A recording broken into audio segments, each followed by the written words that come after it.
जय श्रीमन नारायण। आइए, आपका फिर से स्वागत है आपके अपने YouTube चैनल में। आज की यह वीडियो सभी वैष्णव भक्तों के लिए बहुत ही महत्वपूर्ण होने वाली है, क्योंकि इस वीडियो के माध्यम से हम आपको बताएंगे माघ मास में रखे जाने वाले सटतला एकादशी व्रत के पारण के बारे में।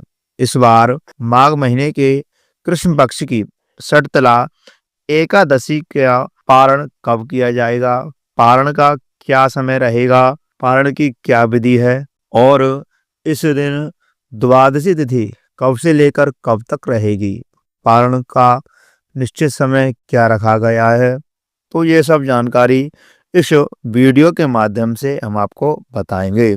तो प्रिय मित्रों, सटतिला एकादशी का व्रत माघ माह के कृष्ण पक्ष की एकादशी के दिन पड़ता है।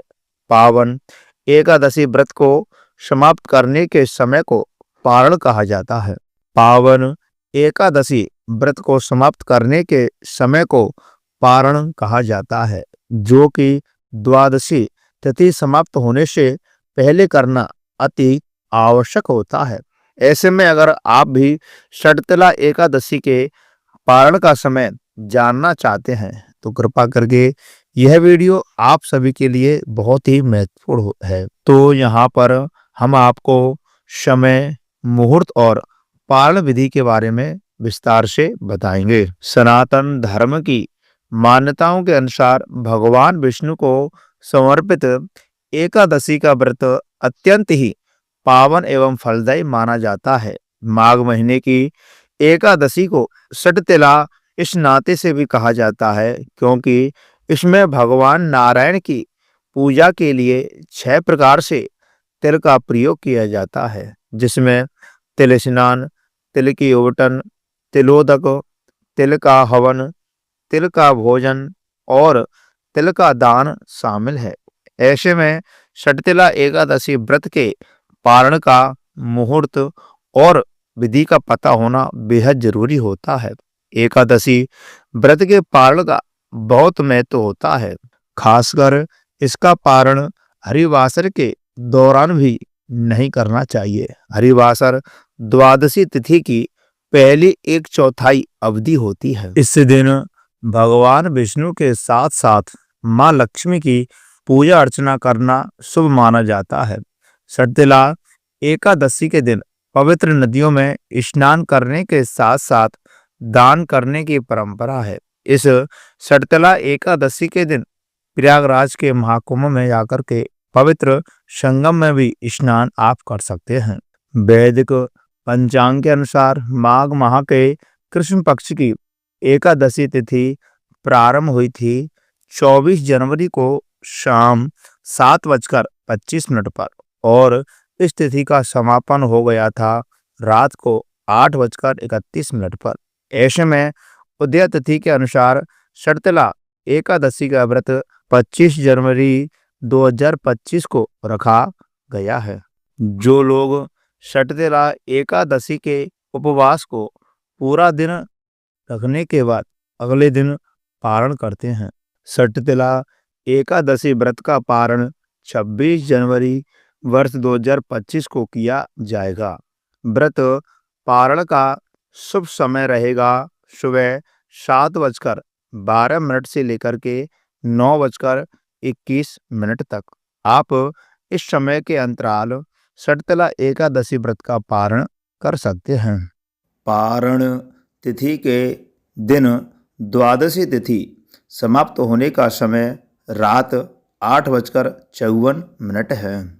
मान्यता है कि इस व्रत को करने से व्यक्ति के समस्त पाप खत्म हो जाते हैं और पुण्य फल की प्राप्ति होती है। एकादशी व्रत के समापन को पारण कहा जाता है।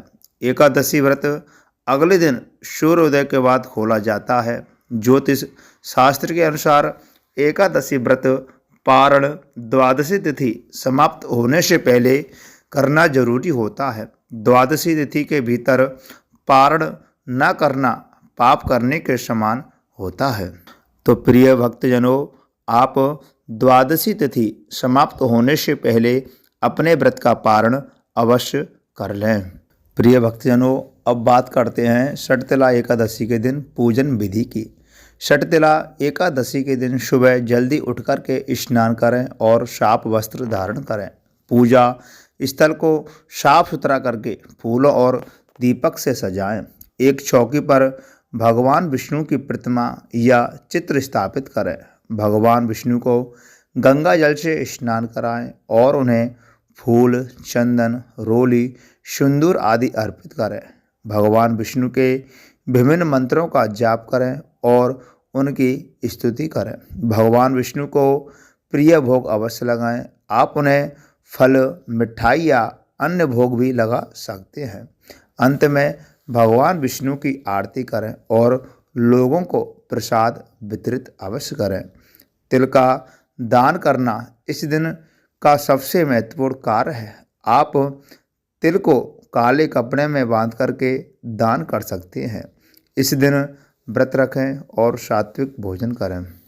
द्वादशी तिथि के दिन सूर्योदय के बाद ही एकादशी व्रत का पालन करना चाहिए। तामसिक चीज़ों से व्रत खोलने से बचें और केवल सात्विक चीज़ें सेवन करें। द्वादशी तिथि के दिन भगवान विष्णु की पूरे विधि विधान के साथ पूजा अर्चना करने के बाद व्रत का पालन करना चाहिए। इस दिन आपको बैगन, साग, मसूर की दाल आदि से बनी चीज़ों से व्रत नहीं खोला जाता है। व्रत पूरा होने के बाद ज़रूरतमंद लोगों को और ब्राह्मणों को दान अवश्य करना चाहिए। धार्मिक मान्यताओं के अनुसार षटतिला एकादशी व्रत के पारण में इन विधियों का पालन करने से व्यक्ति को भगवान विष्णु का आशीर्वाद वरदान स्वरूप मिलता है। इस व्रत से सुख, समृद्धि, यश और ऐश्वर्य की प्राप्ति होती है। तो प्रिय भक्तजनों, ये रही एकादशी व्रत के पारण विधि की संपूर्ण जानकारी। तो मैं आशा करता हूँ यह जानकारी आप सभी को बहुत अच्छी लगी होगी। तो कृपा करके इस वीडियो को ज़्यादा से ज़्यादा शेयर करें, लाइक अवश्य करें, चैनल को सब्सक्राइब करना बिल्कुल भी ना भूलें, बगल में लगी बेल आइकन घंटी भी दबा दें, जिससे कि हमारे द्वारा जो भी जानकारी दी जाए वो आपको प्राप्त हो सके। कमेंट बॉक्स में लक्ष्मी नारायण भगवान की जय अवश्य लिखें। जय श्री राधे, जय श्री कृष्ण।